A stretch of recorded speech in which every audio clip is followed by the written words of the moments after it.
Assalamualaikum warahmatullahi wabarakatuh. Perkenalkan, nama saya Yunisa Fitri, nomor BP 20010006. Di sini saya adalah salah satu anggota dari kelompok 2. Saya Algoritma Manandi, BP 20010007 dari kelompok 2. Saya Suci Almatiara dengan nomor BP 2001. Perkenalkan, nama saya Farlen Febrianti Muharani dengan nomor BP 20010011. Saya dari kelompok 2 akan menjelaskan mengenai siklus akuntansi. Saya Willy Novita, nomor BP 200-112 dari kelompok 2. Warahmatullahi wabarakatuh. Saya Khairia Sufi Maharani dengan nomor BP 20010013 dari kelompok 2. Definisi siklus akuntansi. Definisi siklus akuntansi merupakan informasi berupa laporan keuangan yang dihasilkan melalui proses akuntansi yang panjang. Pada proses tersebut, terdapat tahap-tahap yang harus dipatuhi untuk mendapatkan hasil laporan yang baik, valid, dan aktuabel.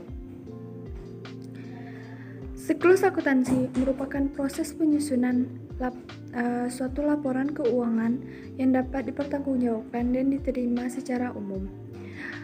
Prinsip-prinsip dan kaidah-kaidah akuntansi, prosedur-prosedur, metode-metode, serta teknik-teknik dalam segala sesuatu yang dicakup dalam ruang lingkup akuntansi. Ada dua metode pencatatan persediaan. Yang pertama, metode periodik dan metode perpetual. Pada sistem periodik menggunakan kartu persediaan sehingga setiap terjadi pembelian atau penjualan yang dimasukkan ke dalam akun pembelian dan penjualan. Harga pokok dan persediaan barang dihitung pada setiap akhir periode, dan buku besar persediaan barang tidak memperlihatkan saldo yang sebenarnya setiap saat. Yang kedua, sistem perpetual. Pada sistem perpetual menggunakan kartu persediaan sehingga jika terjadi pembelian dan penjualan masuk ke dalam akun akun persediaan barang dagang, setiap transaksi yang mempengaruhi persediaan barang dagang akan dicatat dalam persediaan barang dagang.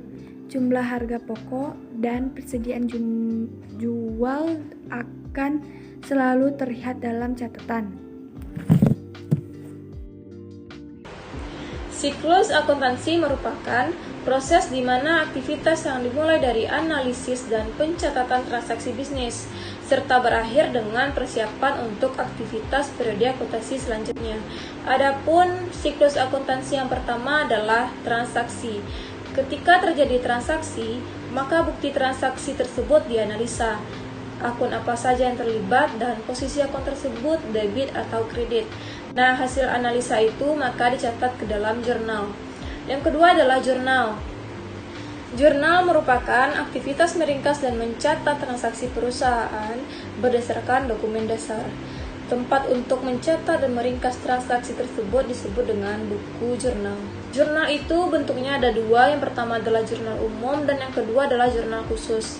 Untuk perusahaan jasa biasanya hanya menggunakan jurnal umum, sedangkan untuk perusahaan dagang biasanya menggunakan jurnal umum dan jurnal khusus. Karena pada perusahaan dagang ada beberapa transaksi yang sama kejadiannya. Jadi karena transaksi itu terjadi berulang-ulang, maka untuk lebih ringkasnya dibuat jurnal khusus. Akun-akun yang ada di dalam jurnal ini kemudian dikelompokkan ke dalam akun yang sama. Kas dikelompokkan dengan kas, utang dikelompokkan jadi satu dengan utang. Nah, proses pengelompokan itu namanya adalah posting ke buku besar. Selanjutnya adalah buku besar. Buku besar adalah buku utama pencatatan transaksi keuangan yang mengkonsolidasikan masukan dari semua jurnal akuntansi dan merupakan penggolongan rekening sejenis. Buku besar merupakan dasar pembuatan laporan neraca dan laporan laba rugi.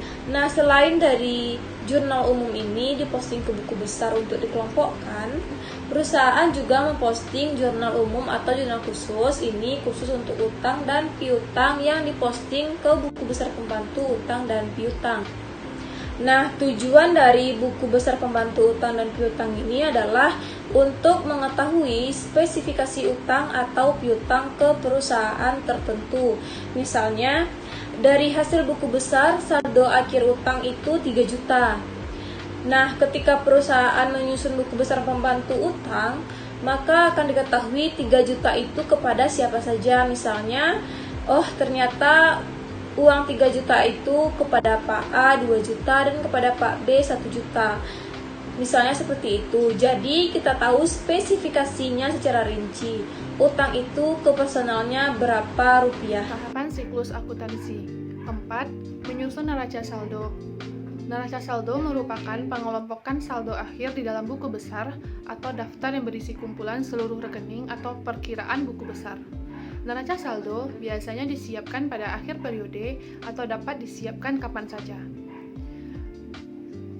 Untuk menyiapkan neraca saldo, setiap perkiraan harus ditentukan terlebih dahulu.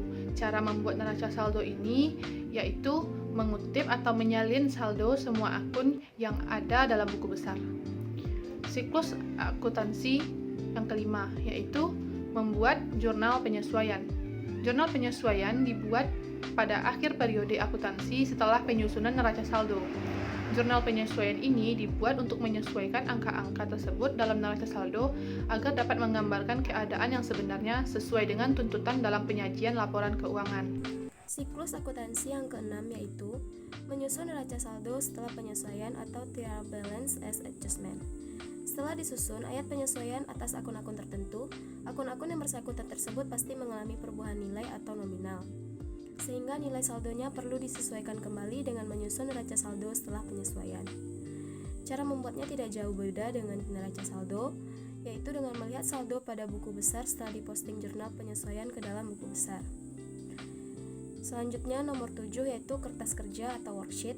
Kertas kerja atau worksheet adalah kertas kerja atau working paper yang biasa digunakan akuntan untuk mengiktisarkan ayat jurnal penyesuaian dan saldo akun untuk penyesuaian laporan keuangan. Nomor 8, menyusun laporan keuangan atau financial statement. Setelah membuat neraca saldo disesuaikan, tahap selanjutnya adalah menyusun laporan keuangan berdasarkan neraca saldo tersebut. Laporan keuangan adalah catatan informasi keuangan satu perusahaan pada suatu periode akuntansi yang dapat digunakan untuk menggambarkan kinerja perusahaan tersebut. Laporan keuangan adalah bagian dari proses pelaporan keuangan. 9. Membuat jurnal penutup atau closing entries. Jurnal penutup adalah jurnal yang dibuat pada akhir periode akuntansi untuk menutup akun-akun nominal sementara. Akibat penutupan ini, saldo akun-akun tersebut akan menjadi nol pada awal periode akuntansi. Akun yang ditutup adalah akun nominal dan akun pembantu modal. Tujuan jurnal penutup ini adalah menghindari terjadinya perhitungan ulang pada periode akuntansi berikutnya. Jadi, yang ditutup meliputi akun-akun pendapatan, beban, dan perubahan modal. Yang ke-10, menyusun neraca saldo setelah penutup atau trial balance as closing. Tujuan dari neraca ini adalah untuk melihat apakah akun telah seimbang atau balance. Untuk selanjutnya, memulai kegiatan akuntansi pada periode baru. Cara membuatnya adalah dengan melihat saldo di buku besar setelah dilakukan posting dari jurnal penutup ke buku besar. Yang ke-11, jurnal pembalik atau reversing entries. Jurnal pembalik atau reversing entries bertujuan untuk membalikkan akun-akun yang ada di jurnal penyesuaian yang bersifat deferral. Yang terakhir yaitu periode baru atau new periode. Jenis-jenis laporan keuangan secara umum. 1.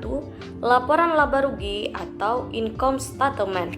Laporan laba atau rugi adalah bagian dari laporan keuangan suatu perusahaan yang dihasilkan pada satu periode akuntansi yang menjabarkan unsur-unsur pendapatan dan beban perusahaan sehingga menghasilkan suatu laba atau rugi bersih. 2. Laporan perubahan ekuitas atau owner equity statement. yaitu salah satu dari laporan keuangan yang harus dibuat oleh perusahaan yang menggambarkan peningkatan atau penurunan aktiva bersih atau kekayaan selama periode yang bersangkutan berdasarkan prinsip pengukuran tertentu yang dianut. Yang ketiga, laporan posisi keuangan atau Statement of Financial Position, yaitu laporan yang menggambarkan posisi aset, liabilitas, dan aset bersih pada tanggal tertentu. Laporan posisi keuangan atau neraca adalah laporan yang menggambarkan posisi aset, liabilitas, dan aset bersih pada tanggal tertentu. Yang keempat, laporan arus kas atau Statement of Cash Flow. Laporan arus kas adalah bagian dari laporan keuangan suatu perusahaan yang dihasilkan pada suatu periode akuntansi yang menunjukkan aliran masuk dan keluar uang atau biasa disebut dengan kas perusahaan. Yang kelima, catatan atas laporan keuangan atau Notice of Financial Statement, yaitu catatan atas laporan keuangan adalah catatan tambahan dan informasi yang ditambahkan ke akhir laporan keuangan untuk memberikan tambahan informasi kepada pembaca dengan informasi lebih lanjut.